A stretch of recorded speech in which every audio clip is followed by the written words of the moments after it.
ever just find yourself, like, lost in an online marketplace? Oh, yeah.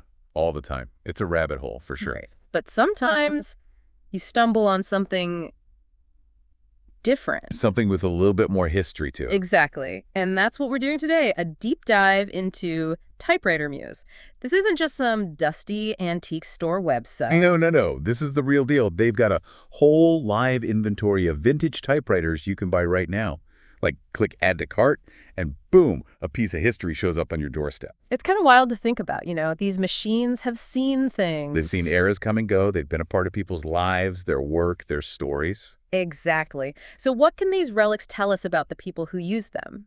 And honestly, what does this whole fascination with vintage tech say about us? Well, right off the bat, I think what's so interesting is that this is a market in action. We're not just talking about museum pieces here.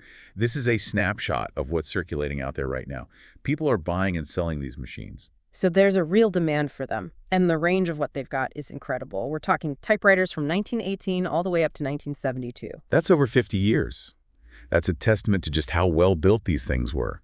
They were made to last, not be replaced every few years like our modern devices. It makes you wonder if our phones will be around in 50 years, but okay, let's get specific. They've got a 1918 Remington Standard listed. Can you even imagine what life was like back then? Oh, I can only imagine that Remington was a workhorse in its day.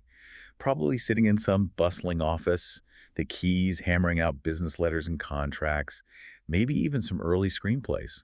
Right. Totally different pace of life. Okay, now jump ahead to 1972, almost the end of the typewriter's reign. They've got a Hermes 3000 listed. What would that have been used for?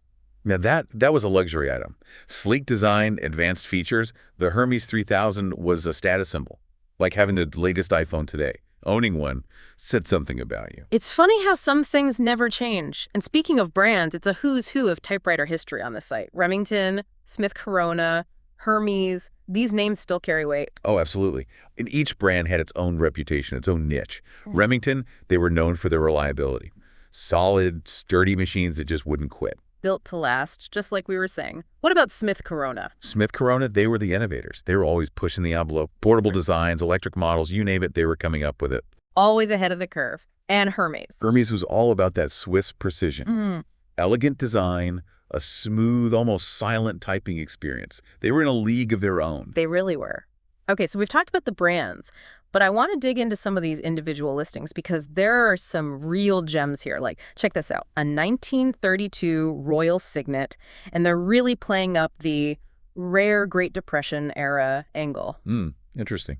Well, the Great Depression definitely adds a certain allure, doesn't it? The fact that this machine survived that period of economic hardship is incredible. And rarity always equals value, right? Totally. It's like holding a piece of history in your hands. They're not just buying a typewriter. You're buying a story. You're buying a connection to a specific time and place. Exactly. Okay, this next one is really interesting to me.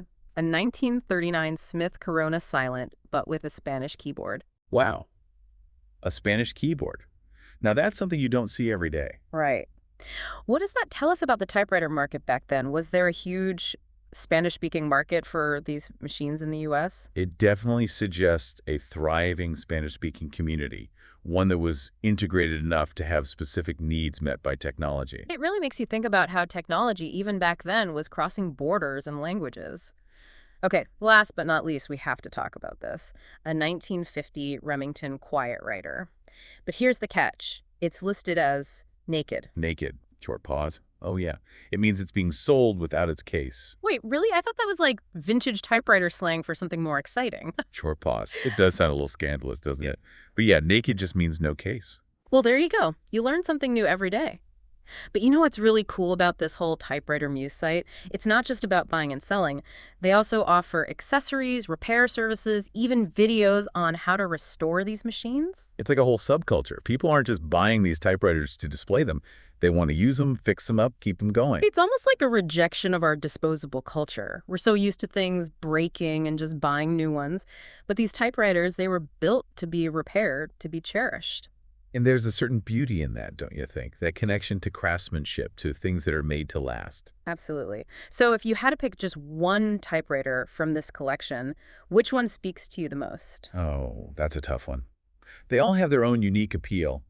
But I think I'm drawn to that 1939 Smith Corona Silent with the Spanish keyboard? Why that one? Just the story it tells, you know?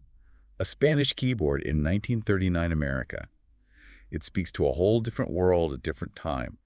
I'd love to hear the stories those keys could tell. Each one a time capsule just waiting to be opened. And I think that's what's so fascinating about this whole deep dive into the world of vintage typewriters. They remind us that technology, even in its oldest forms, can transcend time, connect us to the past, and spark our imaginations. And who knows, maybe they even hold some lessons for us about craftsmanship, durability, and the simple joy of a well-made thing. Absolutely. Something to think about the next time you're scrolling through those online marketplaces. You never know what treasures you might find.